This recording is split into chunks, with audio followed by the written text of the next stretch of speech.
que não vinha a este mundo pra adorar outro rei. Os leões estão rugindo sem... Abraão levanta, imagino eu, e prontifica dizendo: Senhor, fala que o teu servo ouve. Senhor, eis-me aqui, Senhor. O que mais me chamou a atenção aqui nesse versículo de número 1 é que Abraão, ele era tão íntimo com Deus. Abraão, ele conversava tanto com Deus. Abraão, ele andava tanto com Deus, que quando Deus chama Abraão, Abraão se prontifica rapidamente para ouvir a voz do Senhor. Abraão, ele conhecia a voz de Deus.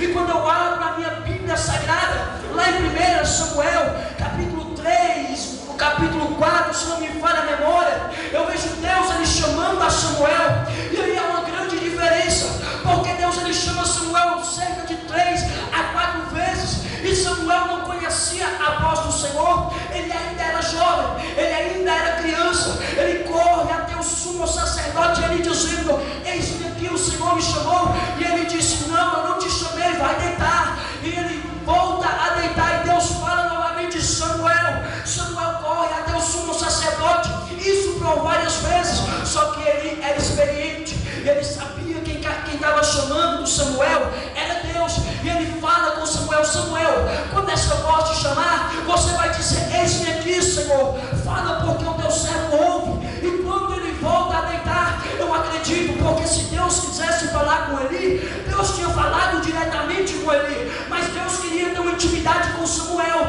Deus queria que Samuel conhecesse a voz dele. Na nossa igreja, no século 21, está dessa forma. Algumas pessoas ainda têm sensibilidade para ouvir a voz do Senhor. Tem aqueles remanescentes, tem aqueles rabiscos que estão na terra, que ainda ouvem ao Senhor. Mas o que mais dói no meu coração é aqueles que não entendem mais, aqueles que não ouvem mais.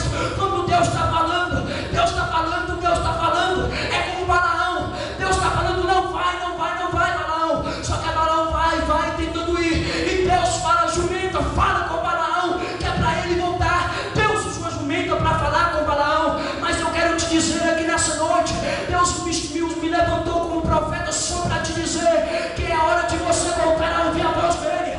É hora de você prontificar dizendo: Senhor, fala que o teu servo ouve. Fala que o teu servo ouve. Deus está caçando pessoas na terra para conversar com ele. Deus tem saudade de ouvir a sua voz. Será que nessa noite tem alguém aqui? Eu sou o primeiro, eu quero conhecer o segundo. Diga para ele: eis-me aqui, Deus. Ele está aqui, ele quer falar com você.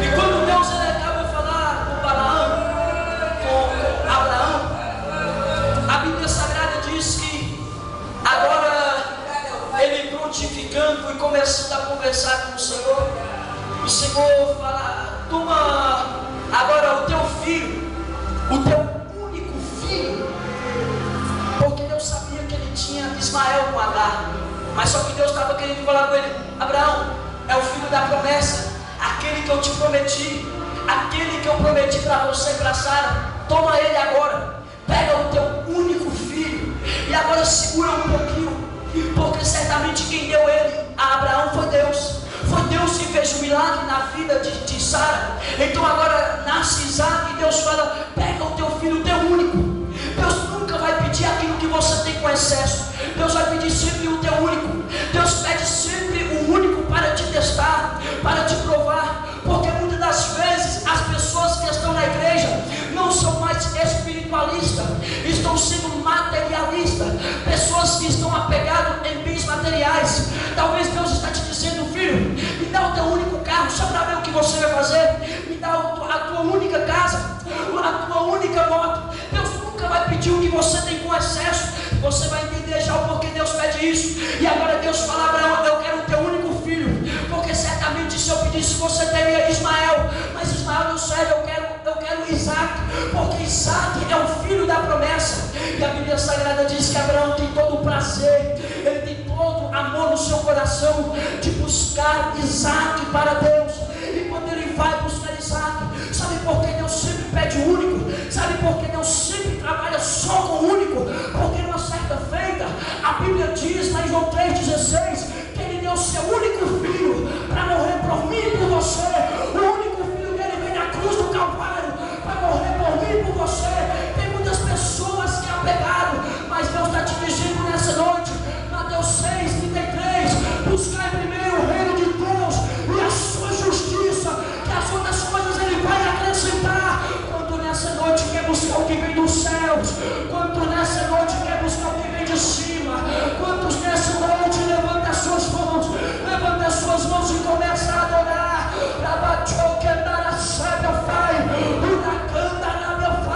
Adora Ele nessa noite. E agora, eu quero ter um único filho. Eu quero ter um único filho. Sabe por quê? Pega ele e vai agora até Moriá. Moriá, para você que não sabe, em Jerusalém. E ali existia vários montes. Monte da Oliveira, Sião, estava ali também o Calvário. E agora quando ele sobe, eu acredito que Deus fala com ele, você vai ter que subir o Calvário, porque certamente o Calvário era o maior monte, a maior montanha. Então foi ali que Isaac foi oferecido como um tipo de Cristo, até o Calvário. Só que a Bíblia Sagrada diz que Deus fala com ele, oferece o seu filho como holocausto. E quando ele pega o seu filho e começa a subir, Deus fala, Abraão, pega a lenha. Deus fala com Abraão, Abraão, pega a lenha. Eu acredito que Abraão pega-se um feixe de lenha e coloca nas suas costas.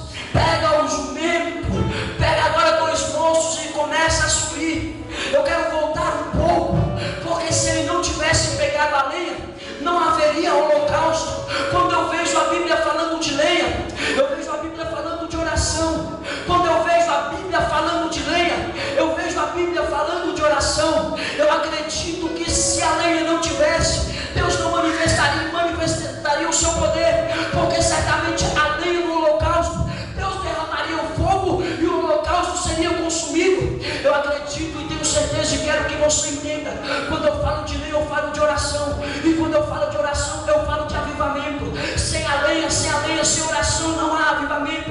Quantas pessoas que estão aqui dentro, que já não oram mais, porque não tem mais lenha, que já não fala mais com Deus, pessoas que não andam mais com lenha. Deus falou, Abraão, pega a lenha, porque senão não vou derramar o meu fogo. Abraão leva aquele feixe, mesmo que ainda é pouco, mas eu vou manifestar o meu poder. Ei, deixa eu te dizer, a igreja que ora, ela nunca perde a batalha. Igreja que ora, nunca perde a peleja. Levitas e pregadores que estão aqui, seja orante, seja ora a Deus em constante oração, pois a Bíblia diz em 1 Tessalonicenses capítulo 5, versículo 17, orai sem cessar. Sabe o que Deus está querendo dizer? Que quando você ora, mais poder, quando você ora, mais unção, quando você ora, mais avivamento, quando você ora, Deus manifesta o seu poder. Então a igreja que ora, ela recebe poder. Igreja que ora recebe graça. Igreja que ora recebe unção. Nós estamos aqui numa cruzada sobre avivamento, e eu seria inútil se eu não falasse. Se você não orar, Deus nunca vai derramar no avivamento. Se você não acreditar, Deus nunca vai derramar no avivamento. Quantos aqui nessa noite quer carregar o seu feixe de lenha, ou seja, quer carregar a sua oração e falar, Deus, eu preciso da oração, eu preciso da oração. Aleluia. Meus queridos, é interessante, é muito interessante, que lá em 1 Reis, capítulo de número 18, verso de número 23, Elias, ele reunido com os 850 profetas, os 450 profetas de Baal e os 400 de Azera, ele fala com os profetas dizendo, olha, vamos levantar aqui 2 altares, e vocês vão fazer para si os seus, e eu vou fazer para mim o meu. Só que Elias falou, vocês vão pegar a lenha, e vão colocar a lenha, e vão fazer o holocausto, e vocês não vão colocar fogo, vocês não vão derramar fogo. Elias deu a eles a oportunidade de clamar primeiro. Elias deu a eles o privilégio de começar a orar primeiro. E quando eles foram clamando, foram gritando, foram dizendo, ó Deus de Azera, ó Deus de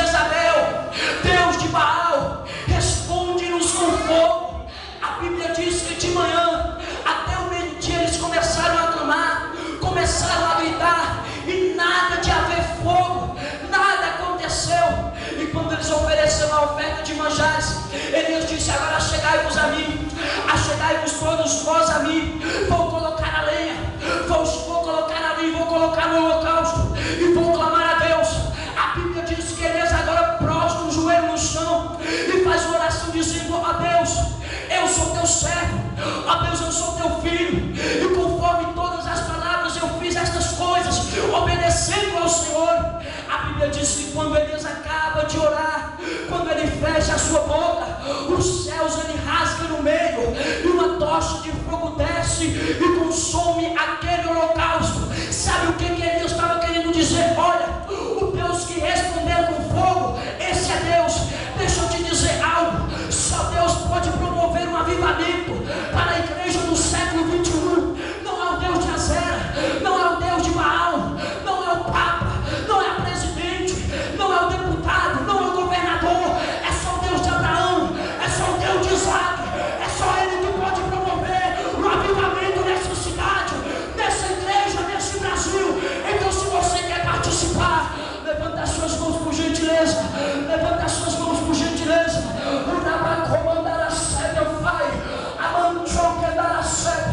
Deus, Ele quer ouvir de você nessa noite. Deus, Ele quer ouvir a sua voz nessa noite, porque através de você vai ser um avivamento nessa cidade.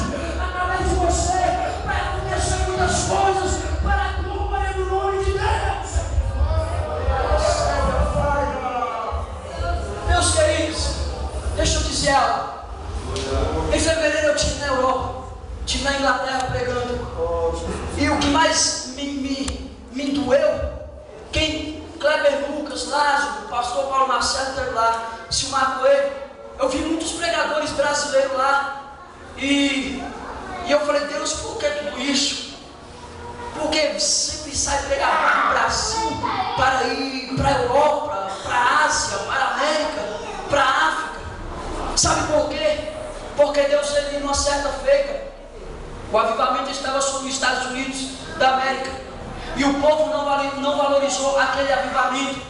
Então, aquele povo não valorizando o avivamento, o Espírito Santo sobre aquele país, agora Deus arranca o avivamento de lá e traz para o Brasil. E como nós já estamos vendo grandes avivamentos, grandes coisas acontecendo sobre este Brasil, por isso que saem grandes pregadores, por isso que saem ministros, cantores daqui para a Europa, daqui para o exterior.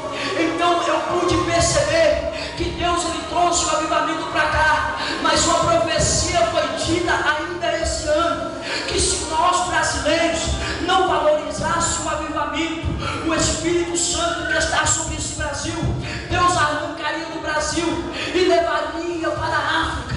Então eu quero te deixar bem alerta nessa noite, quero te alertar: valorize o Espírito Santo de Deus na tua vida, porque o salmista Davi, ele disse: Deus, arranca de mim, Senhor, os meus bens, arranca de mim as minhas propriedades, arranca a minha fazenda, arranca os meus filhos. O salmista Davi ora, pastor Flaviano, dizendo: arranca tudo, Deus, mas não tira o Espírito Santo da minha vida, porque sem Ele eu não vivo, sem a presença dEle eu não vivo. Deixa eu te dizer, valorize o que Deus te deu, valorize o que Deus te entregou. Ainda que você perde a sua namorada,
perguntaram a ele dizendo: olha, pastor, grandes coisas eu vejo Deus fazendo através do Senhor, paralítico andando, cego enxergando, mudo falando, surdo ouvindo.